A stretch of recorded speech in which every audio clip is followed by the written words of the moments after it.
Everyone, my name is Jake. I have my bachelor's degree from the University of Western Ontario, where I have a double major in history and art. So my hobbies, I like to bike on the weekends. This is my skateboard.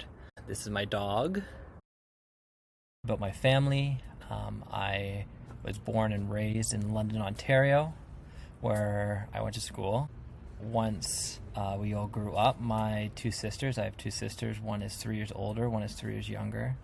They both moved to Petawawa, where my older sister's partner, she's married to, and she's given me two beautiful nephews, one Bronson, 5, and the other Axton, who is 2.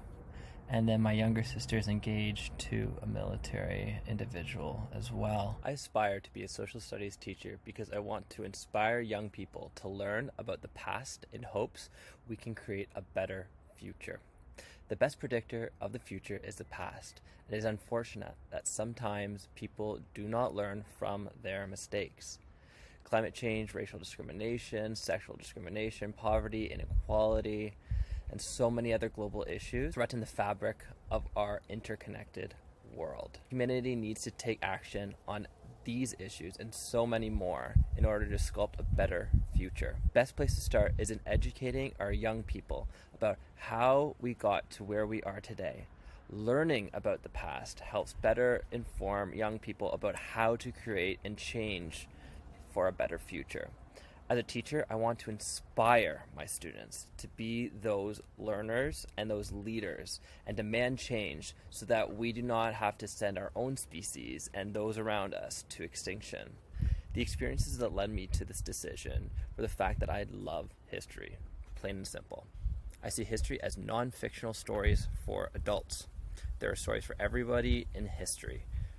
There is romance, for example, with Shah Jahan and Mumtaz Mahal, Theodora and Emperor Justinian, and Queen Elizabeth and her love and marriage to England. There's also horror, which first thing that comes to mind is the Holocaust and Holodomor, also the Crusades, and there's also adventure with Marco Polo, Christopher Columbus, and Neil Armstrong and Jane Goodall.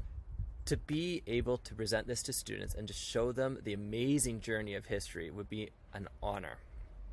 As well, I want to inspire. I recognize we need leaders more so now than ever.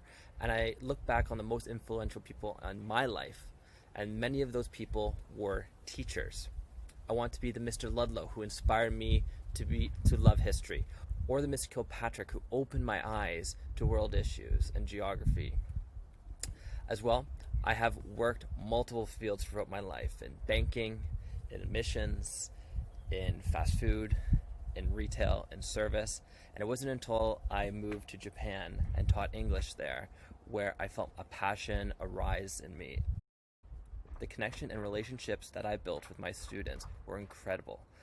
Watching students grow and being better at English was a marvelous sight. To social studies, I bring passion, charisma, energy, dedication, understanding, and patience. For reading for this week, chapter 2, I think the most significant thing was the ecological questions. And Delaria's quote, which states, "Recorded experiences of human species and only the human species is sufficient to interpret the meaning of the rest of creation. Non-human life forms and the passage of time itself become processes that exist for the benefit of the human species." That akin to the idea that the Coast Salish people regard animals as our first teachers. So instead of seeing teaching, society, and the world as a whole through a anthropocentric lens or human-centered lens, taking into account more all the beings that are around us and how we affect them and they affect us, and how it's more pressing now than ever with the United States pulling out of the Paris Climate Accord. And today I'm filming and we have wildfires all around us and there's smoke. This is a pressing matter that we don't have time to stall on. So to me, the ecological question was the most important aspect of the reading. I think having more of an elaboration on maybe First Nations principles is essential as well, and not looking at just perhaps West Coast First Nations principles, but more broadly what Canadian First Nations principles are. That would be my only consideration. Thanks so much, everybody. I look forward to meeting all of you and working with you for 30 years. It's going to be busy, but I'm so excited. Okay, take care.